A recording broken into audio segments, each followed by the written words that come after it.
Bonjour à tous et bienvenue sur la chaîne CapFR. Dans cette vidéo, nous allons vous expliquer Liar, année 2023. Dans un monde où tout est classé et où tout le monde essaie d'être numéro 1, l'histoire commence sur l'île de l'Académie, où l'étudiant transféré Hiroyo Shinohara s'adresse à l'école en tant que nouvel étudiant 7 étoiles. En se présentant, il déclare avec arrogance qu'il est meilleur que tout le monde, défiant les autres étudiants de l'affronter. Cependant, cela se révèle être un mensonge, et immédiatement après son discours, il commence à paniquer, se demandant ce qu'il devrait faire ensuite. Hiroyo vérifie son téléphone alors qu'il se rend compte que tout le monde le considère maintenant comme un perdant, ce qui le fait se sentir dépassé. Nous apprenons que les rangs des étudiants sont déterminés par le nombre d'étoiles qu'ils collectent et que le moyen le plus efficace d'acquérir des étoiles est de jouer à des jeux contre d'autres étudiants. Les autorités recommandent donc cette méthode pour atteindre le rang convoité de cette étoile. Hiroyo révèle qu'il ne veut même pas devenir un étudiant 7 étoiles. Alors il se demande pourquoi cela lui arrive. Quelques heures plus tôt, Hiroyo s'était perdu alors qu'il cherchait l'académie, et une belle fille nommée Sarsa a attiré son attention, alors il l'a appelée pour lui demander son chemin. Elle lui dit qu'il est dans le mauvais quartier alors qu'elle vérifie son téléphone.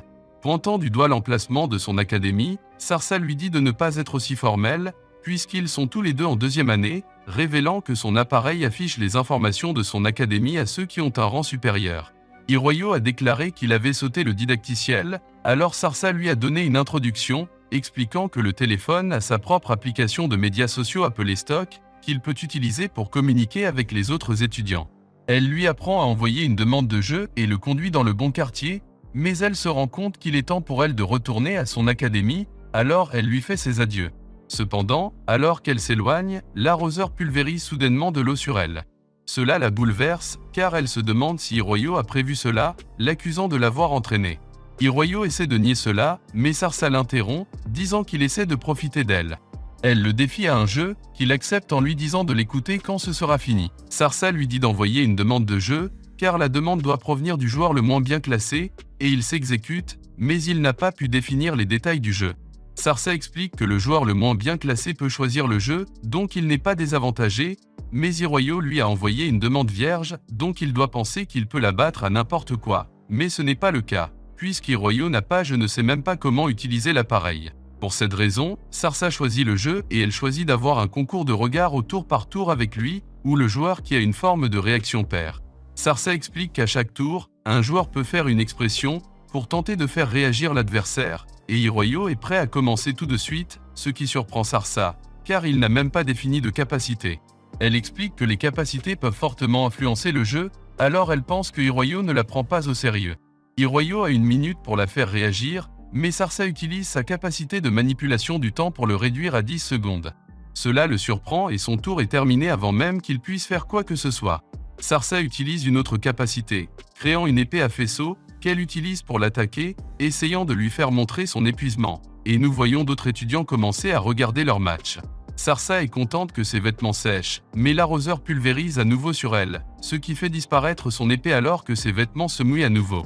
Sarsa révèle qu'elle était sur le point d'avoir sa cérémonie d'orientation et qu'elle était censée prononcer un discours en tant que représentante de l'académie, mais elle pense devoir le faire tout en étant trempée. Son tour se termine et elle accuse Hiroyo d'avoir installé l'arroseur, mais Hiroyo dit que ce n'était qu'une coïncidence. Elle sent les autres étudiants la regarder, et elle est gênée, leur disant à tous d'arrêter de regarder, mais cela finit par lui faire perdre la partie, et son étoile est transférée à Hiroyo. À ce moment, un majordome appelle Hiroyo, l'informant que la directrice Natsumi voulait le voir.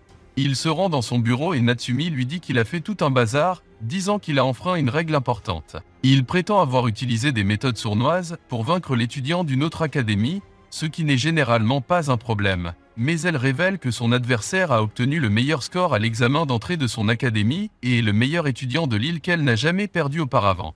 Elle est de la famille Sayanji, qui sont les fondateurs de l'île de l'académie, et son grand-père Masamune est l'actuel directeur général de l'île, elle est donc considérée comme une VIP. Natsumi révèle que Hiroyo a à peine réussi l'examen d'entrée, ce qui lui donne un statut très bas, mais il a fini par vaincre Sarsa, donc cela pourrait offenser Masamune.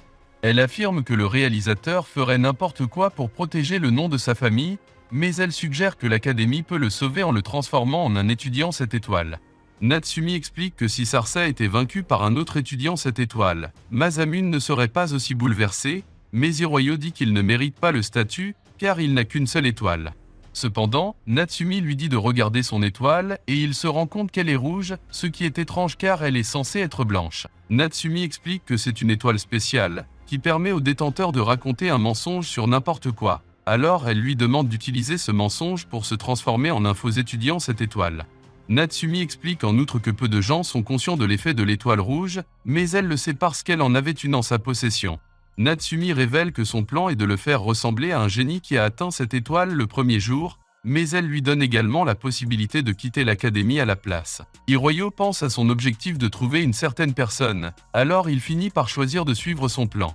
De retour dans le présent, Natsumi se moque de Hiroyo, qualifiant son discours d'arnaque psychologique parfaite. Elle a arrangé un dortoir pour lui donnant l'emplacement. Alors il part immédiatement en chemin. Sarsa le traîne dans une ruelle, disant qu'il a entendu son discours, alors elle se demande ce qu'il fait. Sarsa pense qu'il a l'intention de révéler son secret, alors elle le supplie d'arrêter, disant qu'elle a ses raisons de mentir. Hiroyo n'a aucune idée de ce dont elle parle, mais Sarsa lui dit de ne pas faire l'idiot car elle révèle qu'elle n'est pas la vraie Sarsa. Elle a joué le rôle de double de Sarsa à l'académie et son vrai nom est Rina. Rina pense que son secret est dévoilé parce qu'il lui a pris l'étoile rouge, disant que le détenteur de l'étoile rouge apprend le mensonge du détenteur précédent. Mais Hiroyo dit qu'il ne connaissait pas son secret jusqu'à ce qu'elle le lui dise. Il admet qu'il est un noob total, mais Rina ne le croit pas car il a déjà cette étoile. Hiroyo lui dit qu'il a utilisé l'étoile rouge pour mentir à ce sujet, et qu'il est en fait au rang le plus bas, mais il a aussi ses raisons de mentir. Cela surprend Rina, car elle se rend compte qu'il n'a gagné leur partie que par accident et qu'elle vient de lui révéler son secret. Mais Hiroyo est également surpris, car elle n'est pas vraiment la petite fille du réalisateur. Il n'y avait donc aucune raison pour qu'il mente sur le fait d'être un étudiant cette étoile. Il arrive à son dortoir, qui se révèle être un manoir, et une fille nommée Yuki l'accueille à l'intérieur. Elle se présente comme sa nouvelle assistante, disant qu'elle va rester dans cette maison. Yuki révèle qu'elle n'aime pas Natsumi et Hiroyo peut s'identifier à elle, alors elle pense qu'ils pourront s'entendre. Elle lui donne secrètement une explication détaillée sur l'île, révélant qu'il y a 20 académies sur l'île et qu'elles sont classées chaque année. L'académie reçoit des avantages en fonction de son classement, qui est déterminé par le nombre d'étoiles de ses étudiants. Elle explique que les étudiants avec 5 étoiles sont considérés comme des étudiants avancés, et plus une académie a d'étudiants avancés, plus elle sera classée. Et une académie avec un étudiant 7 étoiles atteindra presque certainement le premier rang. C'est pourquoi les étudiants 7 étoiles sont ciblés par tout le monde sur l'île. Elle lui montre les résultats du jeu de Rena, mais elle sait qu'il serait impossible pour Hirodo de reproduire un tel record, car Rena a pu utiliser des capacités de niveau 7, alors qu'il ne peut utiliser que des capacités de niveau 1 car son véritable rang n'est qu'une étoile, ce qui le désavantage face aux autres joueurs. Cependant, Yuki dit que l'entreprise l'aidera à gagner des matchs tant qu'il continuera à agir comme un étudiant 7 étoiles. Elle lui montre les demandes de jeu, et il est surpris de voir qu'il en a déjà 42. Elle l'aide à choisir un adversaire, disant qu'il doit faire bonne impression, car il y a des gens qui doutent encore de ses capacités. Hiroyo se demande comment il va gagner, et elle lui dit qu'ils vont tricher, lui disant de porter une oreillette. Le chef de l'électronique de l'entreprise, Kaguya, l'utilise pour communiquer avec lui, et Yuki révèle que Kaguya est un pirate informatique, afin qu'elle puisse pirater l'appareil de son adversaire pour donner l'avantage à Hirodo. Hiroyo appelle cela une tactique sournoise, et Yuki dit que cela va à l'encontre des règles, mais il est déterminé à faire tout ce qu'il faut pour être le plus fort, alors il choisit de suivre le plan. Le lendemain, il bat son adversaire avec l'aide de l'entreprise, et il se dirige vers l'allée, pensant que c'était trop facile. Il réalise à quel point ils sont fiables, alors il croit maintenant en l'entreprise. Plus tard, nous voyons Hiroyo se promener sur le campus lorsque l'entreprise l'informe d'une demande de jeu favorable d'un étudiant nommé Haru. Il se rend dans une arène où l'annonceur présente Haru et Hirodo à tout le monde. Rena est accueillie en tant qu'invité spécial, et Haru défie Hirodo à une course de 100 mètres en disant qu'il ne battra jamais sa vitesse. Elle sort son vélo, que Rena pense être son arme secrète, car la performance du véhicule est la clé pour gagner le jeu, mais Hirodo est toujours à pied, alors tout le monde se demande à quoi il pense. Hirodo espère qu'elle n'utilisera pas sa capacité d'annulation d'interférence, mais Haru révèle qu'elle l'utilise, affirmant que ses capacités sont désormais inutiles. Il commence le jeu et le véhicule de Haru se précipite vers la ligne d'arrivée, mais il s'arrête soudainement, la propulsant dans les airs. Elle est sauvée en tant qu'atterrissage d'adoucisseur de mousse, et Hirodo affirme qu'il a vu à travers sa stratégie. Nous apprenons que Yuki lui a conseillé d'utiliser 3 capacités désactivées pour contrer l'interférence d'annulation de l'adversaire, disant qu'il a besoin de 3 capacités désactivées car son niveau est trop bas. Alors qu'Hirodo passe devant Haru, Il prétend avoir utilisé une capacité désactivée de niveau 7 pour contrer son annulation, puis utiliser une capacité d'arrêt forcé pour arrêter son vélo, mais en réalité, ce sont les compétences de piratage de Kaguya qui ont arrêté le vélo. Il ment également sur l'utilisation d'une capacité de protection pour adoucir son atterrissage, alors que c'est vraiment Kaguya qui a fait cela et qu'il franchit la ligne d'arrivée, lui permettant de gagner la partie. Après le match, Rena s'approche de lui disant qu'elle va le battre alors qu'elle lui donne une note, lui disant de la rencontrer ensuite. Avant d'y aller, il dit à Yuki d'arrêter d'écouter pendant un moment, alors elle désactive la surveillance, lui disant de faire attention. Il rencontre Rena dans un café isolé et lui demande son secret. Rena révèle que la vraie Sarsa a été kidnappée il y a plus d'1 an, mais le ravisseur n'avait aucune exigence. Comme elle était l'amie de Sarsa, on lui a demandé de prendre sa place pour voir ce que ferait le ravisseur.